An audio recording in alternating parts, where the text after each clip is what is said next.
오순절후 14번째 주일에 우리 주님께 예배하기 위해서 이 자리에 나와주신 우리 사랑하는 로고스 가족 한 분 한 분을 우리 주 예수 그리스도의 이름으로 환영하고 또 축복합니다. 지난 2주 동안 성서일과 복음서 본문인 누가복음의 말씀을 나누었는데요. 네, 오늘도 이어서 성서일과 복음서 본문인 누가복음의 말씀을 전해드리고자 합니다. 지난주일과 지지난주일에는 누가복음 14장의 말씀을 나누었죠. 네, 오늘 본문은 지난주일 본문에 바로 이어지는 누가복음 15장 1절에서 10절의 말씀입니다. 네, 제가 지난주일에 예수님의 제자가 되기 위해 우리가 지불해야 하는 비용에 대해서 말씀을 드렸습니다. 네, 말씀을 드리면서 제가 이런 말씀을 드렸죠. 예수님의 제자가 되기 위해서 우리가 지불해야 하는 비용은 결코 가볍지 않다. 네, 그런 말씀을 드렸습니다. 주님께서 뭐라고 하셨나요? 누구든지 자기 십자가를 지고 나를 따르지 않는 자는 능히 내 제자가 될 수 없다 말씀하셨습니다. 많은 사람이 예수님을 따른다고 말하죠. 그러나 그들 모두가 예수님의 제자는 아닙니다. 그러나 우리 사랑하는 이 자리에 계신 로고스 가족 여러분 모두는 여러분 각자의 십자가를 지고 끝까지 주님을 따르심으로 여러분 모두가 우리 주님께 제자로 인정받으시는 은혜를 누리시길 우리 주님의 이름으로 간절히 축원합니다. 무늬만 예수님을 따르는 무리가 아니라 예수님의 참 제자가 되려면 누구나 이 비용을 치러야 합니다. 먼저 이 비용을 계산하지 않고 예수님을 따르는 자는 결국에는 중간에 낙오되어서 망대를 세우다가 기초만 쌓고 능히 이루지 못하는 자와 같이 되어서 결국엔 사람들로부터 비웃음을 산다고 우리 주님께서는 경고하셨습니다. 끝까지 예수님을 따르는, 끝까지 예수님의 참 제자로 살아간다는 건 그렇게 남는다는 것은 진실로 어려운 일입니다. 그러나 이 사실과 함께 우리가 알아야 할 또 다른 사실이 있는데요. 그건 바로 예수님의 제자로 사는 길은 말씀드린 바대로 진실로 어려운 길이지만 그 길로 들어서기 위한 문턱만큼은 결코 높지 않다는 사실입니다. 그리고 말씀드린 이 두 가지 사실이 모두 중요합니다. 오늘 본문은 이렇게 시작하죠.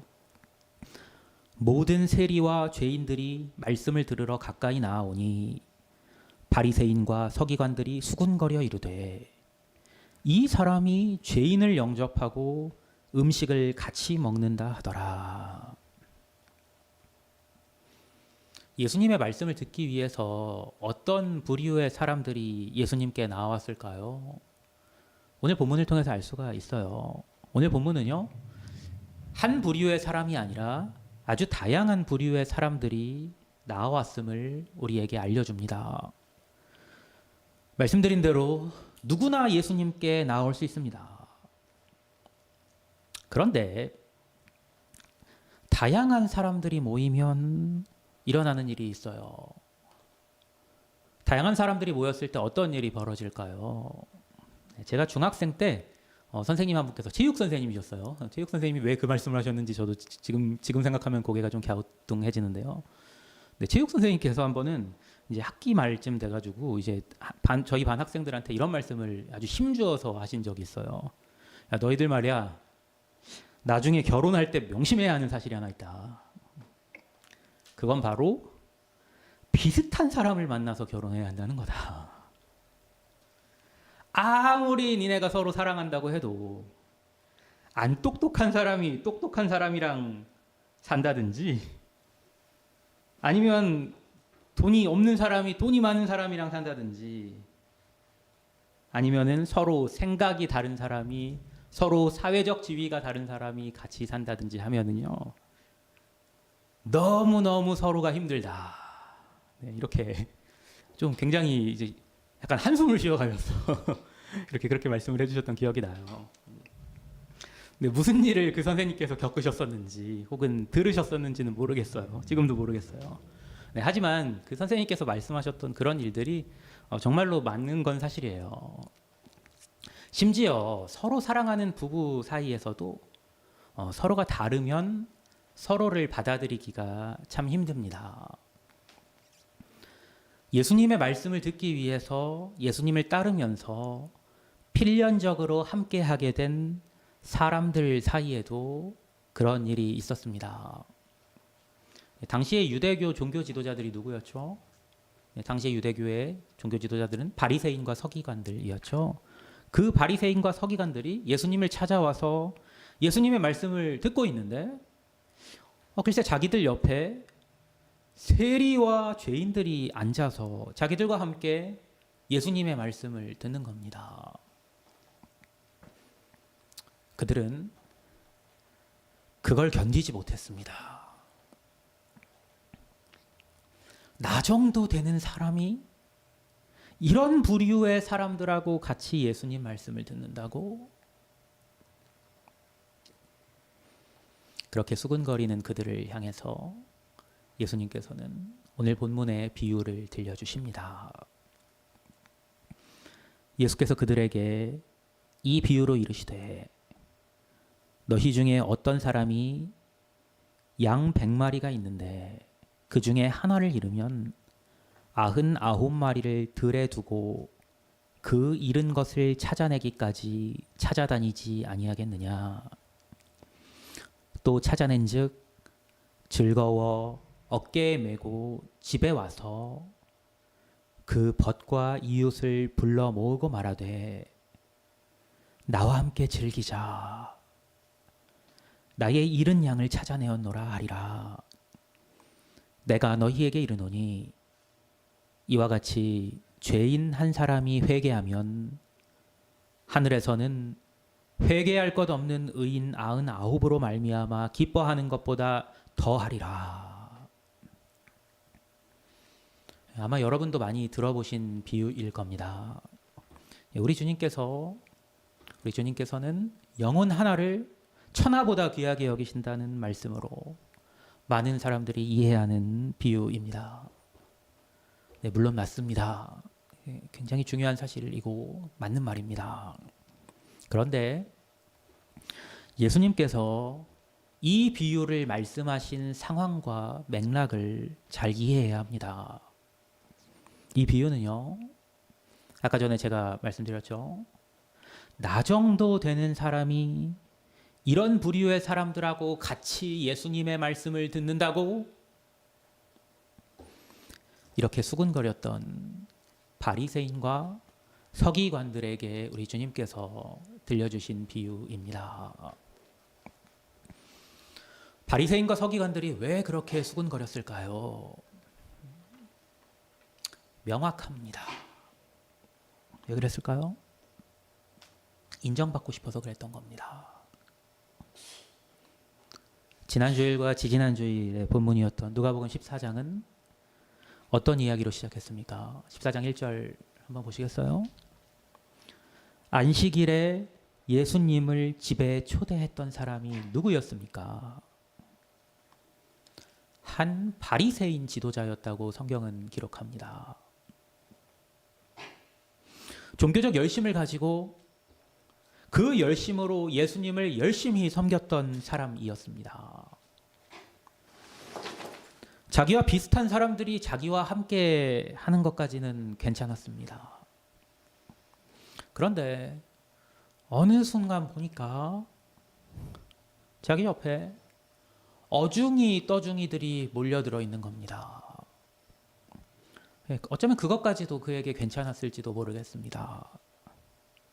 그러나 참을 수 없었던 것은 예수님이 자기를 대하는 태도가 그들을 대하는 태도와 별반 다르지 않았다는 사실입니다. 나는 열심을 다해서 예수님을 섬겨왔는데 그런 내 옆에 세리와 죄인들, 불청객이 뛰어듭니다. 그리고 예수님의 눈이 내가 아니라 자꾸만 그런 그들에게 머무는 것을 느낍니다. 내가 지금까지 해온 모든 것들을 예수님이 알아주시지 않는 것 같이 느껴집니다. 그래서 수근거린 겁니다. 사랑하는 여러분, 혹시 그런 마음이 드신 적 있지 않으세요? 특별히 교회 생활을 열심히 오래 한 분들의 마음에 이 마음이 찾아오는 경우가 흔합니다. 내가 하는 일들을 다른 사람들이 인정해주지 않는다고 느낄 때, 나의 말이 아니라 나와 다른 생각을 가진 사람의 목소리에 사람들이 더 귀를 기울인다고 느낄 때, 불만족스러운 마음이 찾아올 수 있습니다. 그러나 우리 주님께서는 우리의 그런 생각과는 전혀 다른 생각을 가지고 계심을 아셔야 합니다. 우리는 우리가 열심으로 주님을 섬긴다고 스스로 생각하게 될 때 은연중에 우리 스스로를 다른 사람보다 낫다고 여기고 주님께서 나를 다른 사람보다 더 사랑해 주실 거라고 생각하게 되기 쉽지만, 우리 주님은 우리 옆에 있는 나보다 더 보잘것없어 보이는 사람을 나와 마찬가지로 똑같이 사랑하시고 그에게 관심을 쏟으십니다. 혹시라도 우리에게 그것이 불공평하다고 느껴진다면 우리는 이 사실을 깊이 생각해야 합니다. 어떤 사실이냐면요, 만약에 우리 주님이 그런 분이 아니었다면 우리 역시 이 자리에 있을 수 없었습니다. 의로움과 열심은 상대적인 겁니다. 설사 우리가 우리 옆에 다른 누군가보다 더 의롭고 더 열심히 있다고 해도 우리보다 더 의롭고 더 열심히 있는 사람들에 비교하면 그것들은 보잘것없는 것이 됩니다. 성경의 위대한 사람들에 비하면 우리의 의로움과 열심이 얼마나 보잘것없습니까? 그러나 우리의 보잘것없는 모습에도 불구하고 우리 주님께서는 우리를 사랑하셔서 우리를 부르셨고 또 우리로 제자의 삶을 살도록 도전하시고 권면하십니다. 그리고 우리가 세리와 죄인으로 여기고 열심히 없다고 여겨서 무시하는 그 사람들에게도 동일하게 그렇게 하십니다. 여러분이 진짜 예수님의 제자라면 그 사람들을 여러분보다 낮게 여길 수 있어야 합니다. 그들이 여러분과 함께함을 기뻐해야 하고 그들이 여러분보다 더 인정받는 것을 즐거워해야 합니다. 우리 주님께서 그들을 찾아내셔서 즐거워서 어깨에 메고 오셔서 여러분에게 나와 함께 즐기자, 나의 잃은 양을 찾아내었노라, 이렇게 말씀하실 때에 우리 주님과 함께 즐거워할 수 있어야 합니다. 우리 주님께서는 회개할 것 없는 의인 99으로 말미암아 기뻐하시는 것보다 죄인 한 사람이 회개하는 것을 더 기뻐하시기 때문입니다. 진짜로 주님을 사랑하는 주님의 제자라면 마땅히 그것을 기뻐해야 합니다. 예수님께서 또 비유로 이렇게 말씀하십니다. 어떤 여자가 10드라크마가 있는데 하나를 잃으면 등불을 켜고 집을 쓸며 찾아내기까지 부지런히 찾지 아니하겠느냐.